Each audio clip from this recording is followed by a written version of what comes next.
নমস্কার, অ্যাস্ট্রো রাজু চ্যানেলে আপনাদেরকে স্বাগত। আপনাদের সাথে আমি রাজু। আলোচনা করব সেপ্টেম্বর 2024 মিথুন রাশির ওপর কী ধরনের প্রভাব আসতে পারে। রাশিফল অনুষ্ঠানে সেপ্টেম্বর 2024 আপনাদের শরীর স্বাস্থ্য, আর্থিক স্থিতি, কর্মক্ষেত্র, ব্যবসা বাণিজ্য, এডুকেশন, দাম্পত্য জীবন, প্রেম, প্রণয় সমস্ত বিষয়কে নিয়ে এক এক করে আলোচনা করব আজকের এই অনুষ্ঠানে। সাথে সেপ্টেম্বর মাসের রেসপেক্টে আপনাদের রাশি সাপেক্ষে কিছু গুরুত্বপূর্ণ ডেট তা নিয়েও আলোচনা করব এবং ভিডিও শেষে কিছু প্রতিকারকে নিয়েও আলোচনা করব আজকের এই অনুষ্ঠানে। তার আগে বলবো, যারা যারা অনুষ্ঠানটি দেখছেন প্লিজ চ্যানেলটিকে সাবস্ক্রাইব করতে ভুলবেন না, আর যারা যারা সাবস্ক্রাইব করছেন তাদেরকে আমার অসংখ্য ধন্যবাদ। সেপ্টেম্বর মাসের শুরুতে আপনাদের রাশি সাপেক্ষে গ্রহেদের যে অবস্থান থাকতে দেখা যাচ্ছে, রাশির অধিপতি বুধকে গোচরে দ্বিতীয়ভাবে কর্কট রাশিতে অবস্থান করতে দেখা যাচ্ছে। 4 সেপ্টেম্বর বুধ গোচরে রাশির তৃতীয়ভাবে অর্থাৎ সিংহ রাশিতে প্রবেশ করবে। রবির সাথে যুতি হবে, বুধাদিত্য নামক রাজযোগ তৈরি হবে। রাশির ফার্স্ট হাউসে মঙ্গলকে অবস্থান করতে দেখা যাচ্ছে। চতুর্থভাবে কন্যা রাশিতে শুক্রকে নিচস্থ হয়ে কেতুর সাথে অবস্থান করতে দেখা যাচ্ছে। ভাগ্যভাবে শনিদেবকে স্বক্ষেত্রস্থ হয়ে কুম্ভ রাশিতে বক্রীভাবে অবস্থান করতে দেখা যাচ্ছে এবং দশমভাবে মীন রাশিতে রাহুকে অবস্থান করতে দেখা যাচ্ছে। দ্বাদশভাবে বৃষভ রাশিতে বৃহস্পতিকে অবস্থান করতে দেখা যাচ্ছে। 16 সেপ্টেম্বর রবি গোচরে তার স্বরাশি সিংহ রাশি থেকে আপনাদের রাশির চতুর্থভাবে অর্থাৎ কন্যা রাশিতে প্রবেশ করবে। কেতুর সাথে যুতি হবে, গ্রহণ দোষ তৈরি হবে। 18 সেপ্টেম্বর শুক্র গোচরে কন্যা রাশি থেকে তার স্বরাশি আপনাদের রাশি সাপেক্ষে পঞ্চমভাবে অর্থাৎ তুলা রাশিতে প্রবেশ করবে। 23 সেপ্টেম্বর রাশির অধিপতি বুধ গোচরে সিংহ রাশি থেকে চতুর্থভাবে তার স্বরাশি কন্যা রাশিতে প্রবেশ করবে, উচ্চস্থ হবে। ভদ্র নামক পঞ্চমহাপুরুষ রাজযোগ তৈরি হবে। সৌরমণ্ডলে সেপ্টেম্বর মাসে গ্রহেদের এই যে গোচরগত অবস্থান তৈরি হতে দেখা যাচ্ছে, তার উপর ভিত্তি করে এই আলোচনা, যার কিছু কিছু প্রভাব আপনাদের রাশির ওপর এই সময় আসতে দেখা যেতে পারে। প্রথমে শরীর স্বাস্থ্যকে নিয়ে আলোচনা করব। রাশির অধিপতি বুধকে গোচরে 4 সেপ্টেম্বর থেকে তৃতীয়ভাবে অর্থাৎ পরাক্রমভাবে রবির সাথে যুতি করে বুধাদিত্য নামক রাজযোগ তৈরি করে গোচরে অবস্থান করতে দেখা যাবে, যার কারণে এই সময় জাতকের মধ্যে সাহস, পরাক্রম এগুলো বৃদ্ধি পেতে দেখা যাচ্ছে। দূরযাত্রার কোনো সুযোগ এই সময় আসতে দেখা যাবার সম্ভাবনা। আটকে থাকা কাজগুলি এই সময় সম্পন্ন হতে দেখা যেতে পারে। আগস্ট মাসে যে সকল কাজে প্রবলেম আসছিল, সেই সকল প্রবলেম এই সময় ধীরে ধীরে সলভ হতে দেখা যাবার যথেষ্ট সম্ভাবনা। রাশির ফার্স্ট হাউসে মঙ্গলকে অবস্থান করতে দেখা যাচ্ছে। রাশির ফার্স্ট হাউসে মঙ্গল গোচরে অবস্থান হবার কারণে এই সময় জাতকের মধ্যে ক্রোধ, জেদ যথেষ্ট বৃদ্ধি পেতে দেখা যাবার সম্ভাবনা। সাথে সাথে হঠকারীভাবে সিদ্ধান্ত নেবার প্রবণতা এই সময় বৃদ্ধি পেতে দেখা যেতে পারে। এই বিষয়ে নিয়ন্ত্রণ করে চলা উচিত। বাহন চালানোর ক্ষেত্রে সাবধানতা অবলম্বন করা উচিত। সাথে সাথে চোট আঘাতের বিষয়েও সতর্কতা অবলম্বন করা উচিত। ইগো ক্লাসেস এগুলো এই সময় বৃদ্ধি পেতে দেখা যেতে পারে। 16 সেপ্টেম্বর রবি গোচরে তার স্বরাশি সিংহ রাশি থেকে চতুর্থভাবে প্রবেশ করবে অর্থাৎ কন্যা রাশিতে প্রবেশ করবে। কেতুর সাথে যুতি হবে, গ্রহণ দোষ তৈরি হবে। চতুর্থভাবে এই গ্রহণ দোষ তৈরি হবার কারণে পারিবারিক মহল অশান্তপূর্ণ না হয় এই বিষয়ে খেয়াল রাখা উচিত। সাথে সাথে এই সময় পিতামাতারও শরীর স্বাস্থ্যের ওপর কিছুটা খেয়াল রাখা উচিত। দীর্ঘদিনের কোনো ইচ্ছা পূর্তি এই সময় সম্পন্ন হতে দেখা যাবার সম্ভাবনা। আর্থিক স্থিতি, কর্মক্ষেত্র, ব্যবসা বাণিজ্য কি থাকতে চলেছে। প্রথমে কর্মক্ষেত্রকে নিয়ে আলোচনা করব।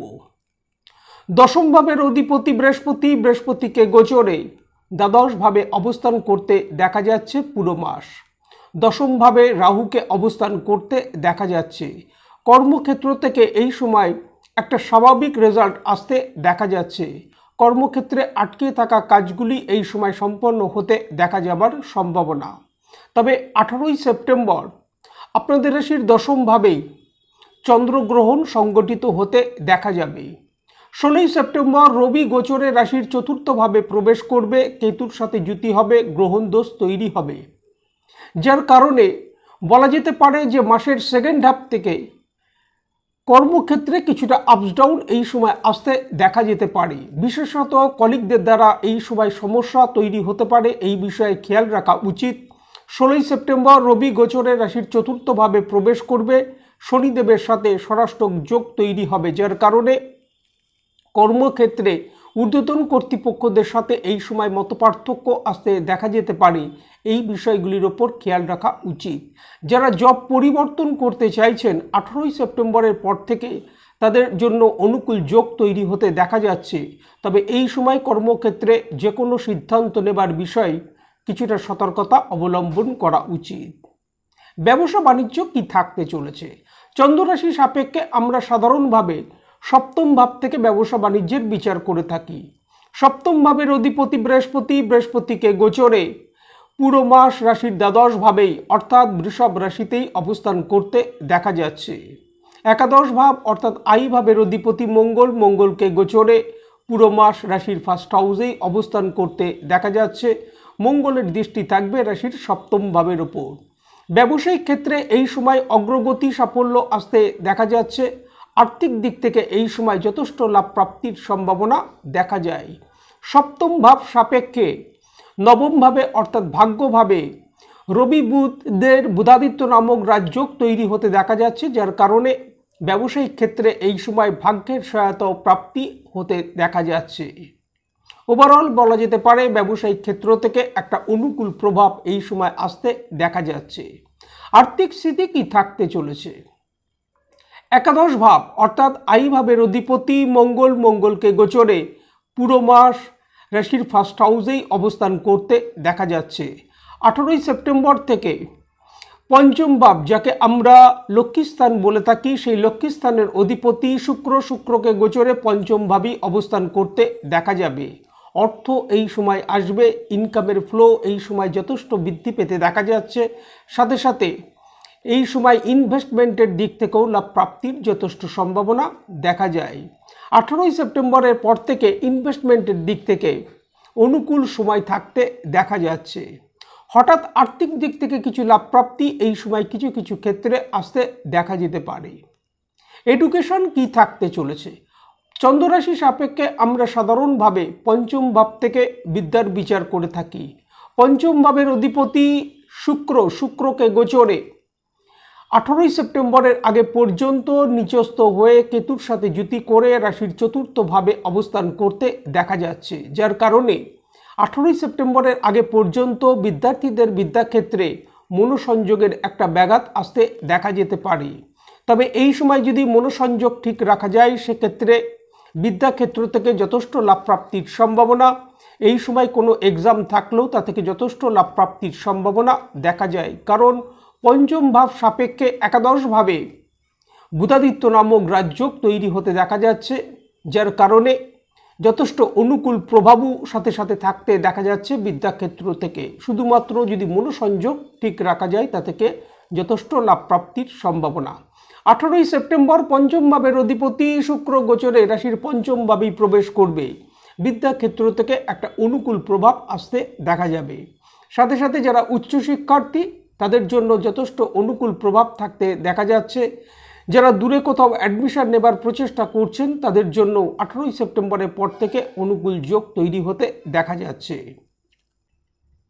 দাম্পত্য জীবন কি থাকতে চলেছে? চন্দ্ররাশি সাপেক্ষে আমরা সাধারণভাবে সপ্তম ভাব থেকে দাম্পত্য জীবনের বিচার করে থাকি। সপ্তম ভাবের অধিপতি বৃহস্পতিকে গোচরে পুরো মাস রাশির দ্বাদশ ভাবে অবস্থান করতে দেখা যাচ্ছে। পুরো মাস রাশির ফার্স্ট হাউসে মঙ্গলকে অবস্থান করতে দেখা যাচ্ছে, যার কারণে মঙ্গল দোষ তৈরি হতে দেখা যাচ্ছে। মঙ্গলের দৃষ্টি থাকবে রাশির সপ্তম ভাবের ওপর। সুতরাং এই সময় দাম্পত্য জীবনে ছোট ছোট বিষয়ে আর্গুমেন্ট, বিনা কারণে ভুল বোঝাবুঝি, মত পার্থক্য কিছু কিছু ক্ষেত্রে আসতে দেখা যেতে পারে। এই সময় দাম্পত্য জীবনে কিছুটা কম্প্রোমাইজ করে চলা উচিত এবং পার্টনারের শরীর স্বাস্থ্য বিষয়ে কিছুটা খেয়াল রাখা উচিত। প্রেম প্রণয়কে নিয়ে বলবো। পঞ্চম ভাবের অধিপতি শুক্রকে গোচরে 18ই সেপ্টেম্বর থেকে তার স্বরাশি তুলা রাশিতে আপনাদের রাশি সাপেক্ষে পঞ্চম ভাবেই অবস্থান করতে দেখা যাবে, যার কারণে বলা যেতে পারে প্রেম প্রণয়ের ক্ষেত্র থেকে যথেষ্ট অনুকূল প্রভাব আসতে দেখা যাচ্ছে 18ই সেপ্টেম্বর থেকে। সেপ্টেম্বর মাসের রেসপেক্টে যে কোনো কাজকর্মের ক্ষেত্রে গুরুত্বপূর্ণ সিদ্ধান্ত নেবার ব্যাপারে সেপ্টেম্বর মাসের 4 তারিখ, 5 তারিখ, 14 তারিখ, 15 তারিখ, 16 তারিখ, 18 তারিখ, 23 তারিখ ও 27 তারিখ সতর্কতা অবলম্বন করা উচিত। সাথে এই ডেটগুলির ক্ষেত্রে যে কোনো ধরনের তর্ক বিতর্ক থেকে নিজেদেরকে দূরে রাখা উচিত। এই সময় প্রত্যহ ভগবান গণেশজিকে যদি দুর্বা অর্পণ করা যায়, সাথে যদি অথর্ব শীর্ষ পাঠ করা যায়, তা থেকে যথেষ্ট লাভ প্রাপ্তির সম্ভাবনা। আজ এই পর্যন্ত, নমস্কার।